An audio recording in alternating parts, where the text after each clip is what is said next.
घटना हुई है वो तो बहुत ही एक तरह से हृदय विदारक भी है और सरकार की काम करने की छवि को भी धूमिल करने वाली है। पूरे राजस्थान का और दुनिया में और हिंदुस्तान में इस प्रकार का इस घटना को देखने के बाद लोगों ने जो मन बनाया वो वास्तव में बहुत ही दुखद है। मुझे जो बात कहनी वो ये है कि इस घटना की जानकारी बहुत प्रारंभ से पुलिस के पास थी।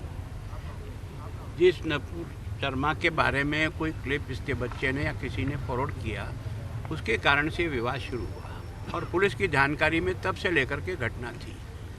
लगातार इसने अपनी दुकान बंद रखी, नहीं खोली और खोलते ही ये घटना हुई, उसने पुलिस प्रोटेक्शन मांगा। यहाँ ड्यूटी बनती थी कि घटना इस प्रकार की है, ये 5वीं घटना है राजस्थान की, 1-2 नहीं है, एक के बाद एक सीरीज में चली है। तो सरकार को इसको बहुत सीरियसली और विशेष करके एसपी को इस बात को सीरियसली लेना चाहिए और इसमें उसको स्वयं को इन्वॉल्व होना चाहिए। केवल थानेदार को सस्पेंड करने से इस समस्या का समाधान पुलिस नहीं कर सकेगी।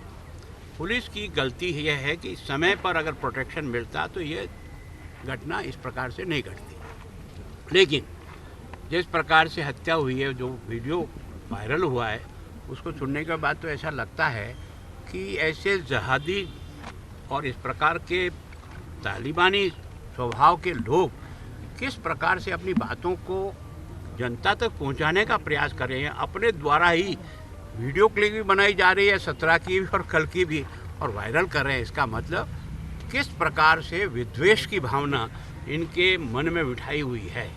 ये एक व्यक्ति से नहीं बैठती है, कोई न कोई एजेंसी इसके साथ काम कर रही है जो इस प्रकार के भावों से इन यूथ को तैयार कर रहा है और उसको जिहादी मानसिक बनाने का प्रयत्न कर रहा है। सर, आपको नहीं लगता केवल आई वॉश किया गया है एएसआई को सस्पेंड करके, जबकि जिम्मेदार एसपी और डीआईजी दोनों? आपके बिना पूछे मैंने कह दिया कि जब इस घटना के बारे में जानकारी जो पुलिस प्रशासन यहाँ बैठा है, नुपुर शर्मा की लीड डालने पर मुकदमा बना है, आदमी अंदर रहा है, जमानत पर छूट के आया है, आपसे बार बार वो सुरक्षा की मांग कर रहा है, उसने अपनी दुकान बंद रखी है और कल पहले दिन खोलता है और उसका मर्डर हो जाता है। इसका मतलब पुलिस की तो कोई जिम्मेदारी नहीं थी।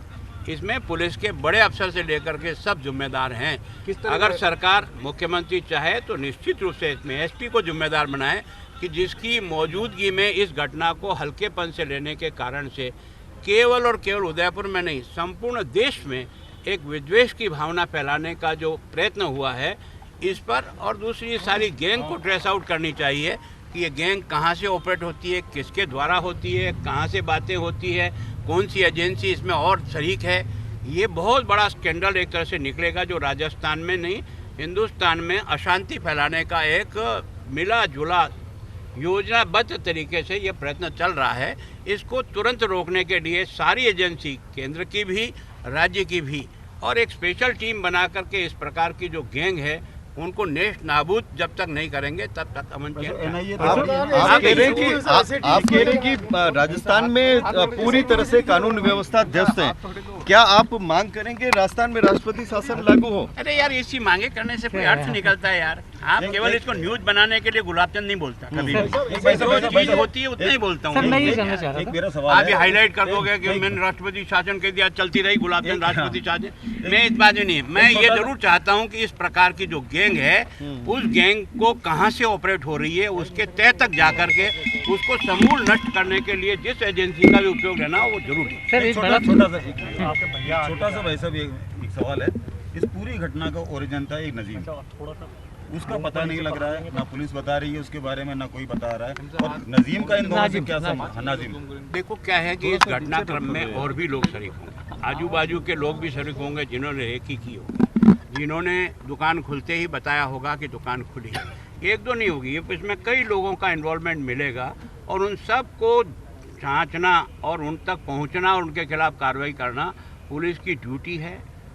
अशोक राठौड़ हो चाहे कोई भी हो, जो भी हो, मैं इसके बराबर पीछे लगा रहूँगा और वास्तव में उस सारी गैंग को कैसे ट्रेस आउट की। एक दिन की घटना को एक दिन में नहीं सुलझा सकते, ये महीना भर तक भी ऑपरेशन चले और सारी जगह चले तब जाकर के इसको सही ढंग से कंट्रोल कर। इसने जान से खतरा बताया था और पुलिस को परिवाद भी दिया था, लेकिन पुलिस तो समझौता करवा रही है। अभी भी आगे भी समझौता कहीं हो गया सर तो देखो, निश्चित रूप से जो अभियुक्त है उसके अभियुक्त की तरह से होना चाहिए, और ये अभियुक्त भी नहीं है, ये अभियुक्त का भी काकाजी अभियुक्त है। जिस प्रकार की घटना घटी है, मैंने स्वयं ने उस वीडियो को जब देखा तो रोंगटे काम गए। जब वो नपती ले रहा था और उसके ऊपर जिस प्रकार से हथियार से हमला हुआ था, वो जो वीडियो, और फिर वीडियो बना रहा है, वीडियो बनाकर वायरल कर रहा है। इसका मतलब इसके दिमाग में क्या जहर है, किसने डाला है, किन लोगों के शरीक के कारण से इस प्रकार की घटना हुई, उस सारी जानकारी करके उसके कार्रवाई करना केंद्र सरकार भी और राज्य सरकार भी दोनों मिल करके इस घटना को एक सिंबल लेकर के इसकी तह तक जाकर के इनको समूल नष्ट करने का प्रयत्न। सर, एक बड़ा सवाल उदयपुर की कानून व्यवस्था को लेकर के 1 तारीख को यहाँ पर जगन्नाथ यात्रा निकलनी है, धारा 144 पूरे राजस्थान में लागू है। ऐसे में अभी चूंकि कुछ इलाकों में कर्फ्यू भी है, तो आपको लगता है इस प्रकार की धार्मिक यात्रा अगर निकली तो माहौल? देखो क्या है कि इस सरकार का सोच ही होता है, मतलब आपको तो लाइट कटनी नहीं चाहिए, आपका कोई धार्मिक फंक्शन होता है तो लाइट 24 घंटे रहना चाहिए। ये मैसेज क्या देता है, सामने वाले के मन में एक विद्वेष पैदा करता है, नाराजगी पैदा होता है। और फिर हिंदुओं का कोई त्यौहार आता है तो सारे राजस्थान में धारा 144 लागू, लोग उसको तोड़ेंगे, टकराव होगा, और टकराव का परिणाम अच्छा नहीं होता है, बुराई होगा। यात्रा निकलेगी, प्रशासन को जो करना है जो कर ले, और यात्रा को रोकने का प्रयत्न करेंगे तो वो भी करके देख लें। भाई साहब, आपको लगा इसमें राजनीति हो रही है?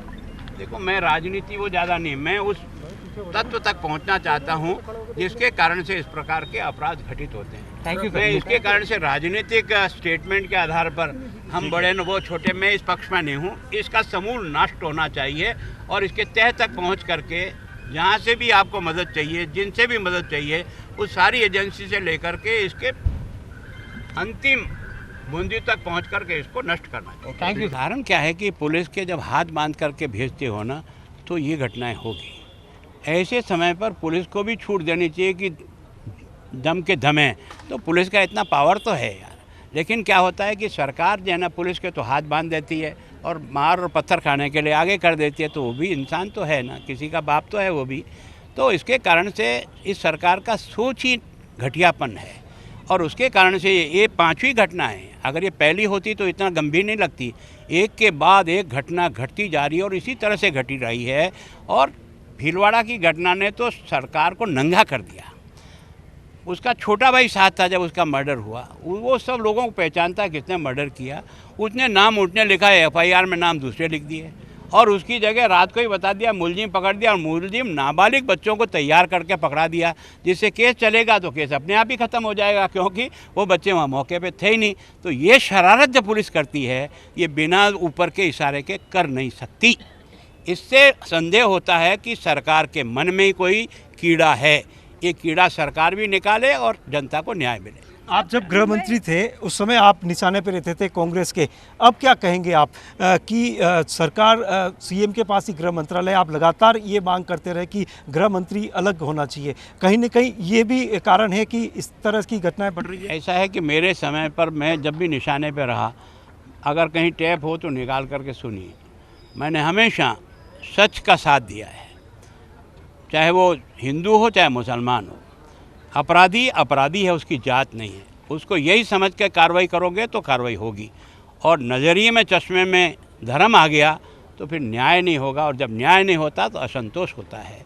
और यहाँ जो कुछ भी पुलिस ने किया है, मैं सोचता हूँ या तो पुलिस सरकार को देखती है, ये सरकार कैसी सोच की है, उसके आधार पर एक्शन करती है। हम होते जब भड़कती है तो सब कंट्रोल होता है कि नहीं होता है। उदयपुर की अगर बात करें तो पिछले 1 महीने में 10 से ज़्यादा मर्डर हुए, 4-5 ऐसी वारदातें हुई है कि घर में घुस के लोगों को हत्या कर दी गई। तो कहीं ना कहीं पुलिस का फेल्योर उदयपुर में रहा है, अंकुश जो है अपराधों पे नहीं है। फेल्योर नहीं कहता हूँ, भय नहीं रहा है, फेल्योर नहीं है।